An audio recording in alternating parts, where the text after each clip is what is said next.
makin terbukalah dalam Al-Quran ini.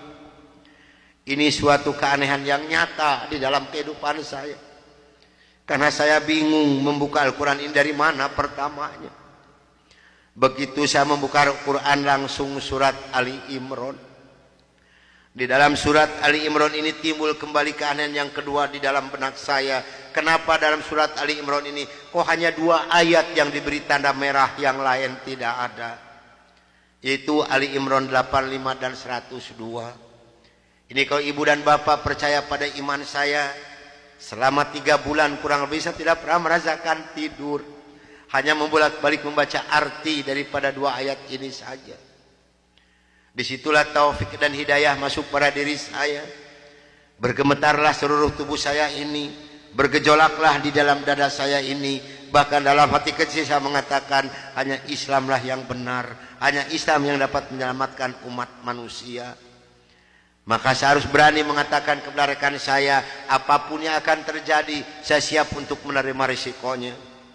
Atas bimbingan dan pelajaran dari Bapak Rosid, atas petunjuk dan petuah dari Bapak Rosid, saya memberanikan diri menghampiri rekan saya 14 yang sedang mengadakan kebaktian doa.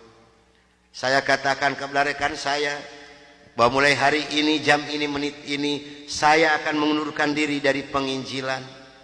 Saya akan menyerahkan sebagai ketua misionaris pada Anda semua, karena saya hari ini akan mencari agama yang baru, itu agama Islam.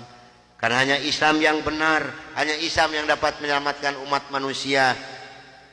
Agama yang kita pegang sama-sama tidak bisa menyelamatkan kita semua. Namun apa daya yang saya terima dari mereka, maaf, saya bukan mau dikasihan oleh ibu dan bapak, tidak. Yang mengasihani saya adalah Allah Subhanahu wa ta'ala.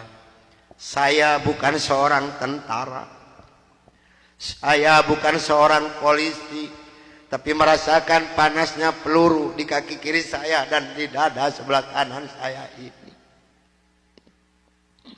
Besi yang lebarnya 6 cm yang dibakar merah membara, yang dipukulkan ke pipi saya tahan dengan tangan kiri saya. Demi Allah, besi panas nempelah di tangan kiri saya. Lalu saya ditengkurapkan, kepala saya diinjak oleh 3 orang. Tangan saya, kaki saya kiri kanan dipegang dan diikat oleh mereka. Lalu punggung saya dipukuli oleh Dr. Johan pakai kursi rotan. 13 tulang punggungnya patah untuk mengenal Islam. Kalau menurut logika manusia, saya ini harus sudah meninggal dunia.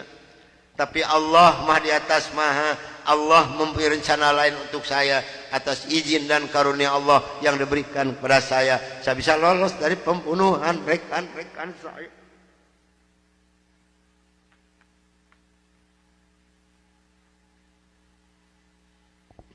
Sambil merasakan panasnya di kaki kiri saya dan di dada sebelah kanan saya, pedihnya di tangan saya, ngilunya di punggung saya loncat keluar dari rumah sambil berteriak mengucapkan La ilaha illallah Muhammadur Rasulullah.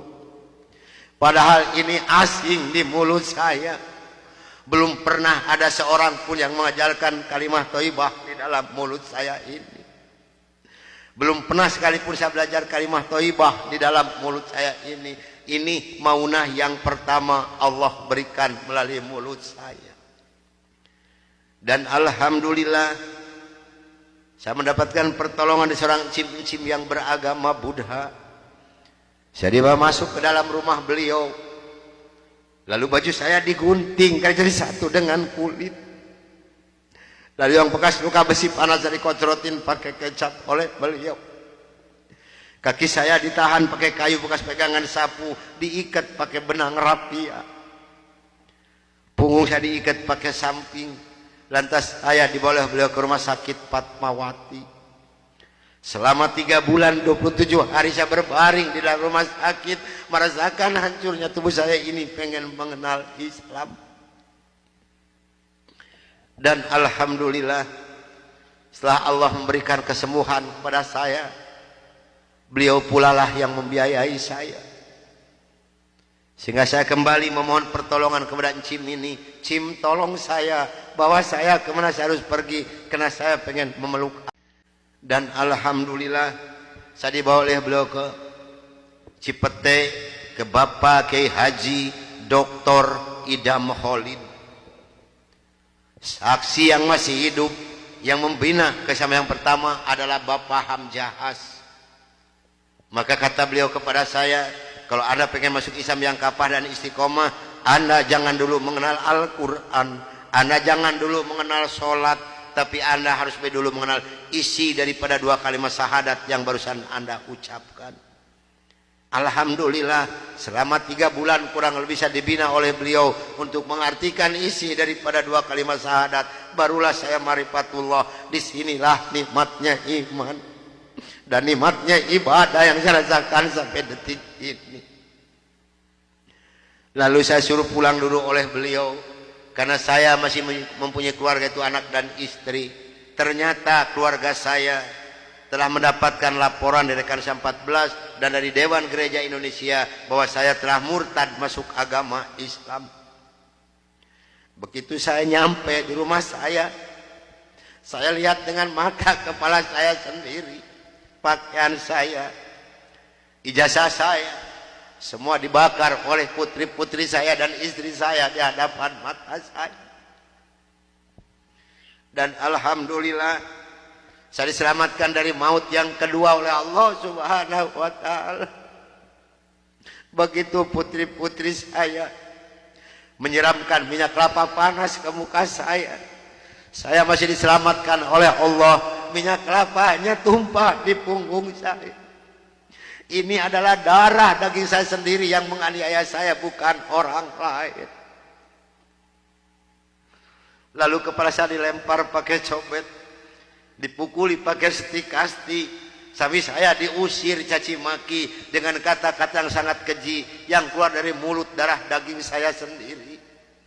Nyah, engkau di hadapanku anjing, setan, babi, iblis, jangan menginjak rumah ini, haram rumah ini kau diinjak oleh setan dan iblis macam kau. Ini adalah darah daging saya sendiri, bukan orang lain.